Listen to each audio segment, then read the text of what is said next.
திபேத் நாட்டில் புத்த மடாலயங்கள் நிறைய உண்டு. அதுக்கு ஒரு தலைமையகமும் உண்டு. அது இந்த திபேத் தலைநகரம் லாசாவில் இருக்குது.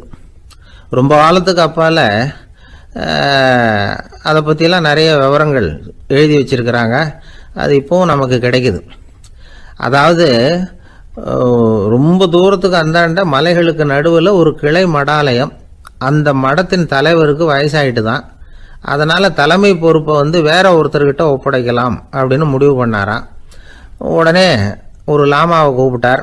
அவர் மூலமாக தலைமை மடாலயத்துக்கு செய்தி அனுப்புனார், பொருத்தமான வாரிசு ஒருத்தரை அனுப்பி வைக்கும்படியாக. அந்த வாலிப லாமா புறப்பட்டார். காடு மேடெல்லாம் நடந்து போகிறார். ரொம்ப நாள் கழித்து தலைமை பீடத்தை அடைஞ்சார். தலைமை குரு கிட்ட விவரத்தை சொன்னார். தகுதியான ஒருத்தரை அனுப்பி வச்சா அழைச்சிட்டு போகிறேன் அப்படின்னார்.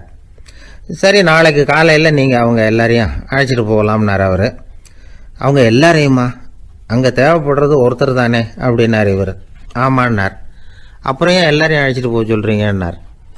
அது இப்போ உனக்கு புரியாது. நான் ஒரு 100 பிக்குகளை அனுப்புகிறேன், அதாவது பிட்சுகளை. அவ்வளவு பேரையும் அங்கே வச்சு சமாளிக்க முடியாது அப்படின்னாரு இவர்.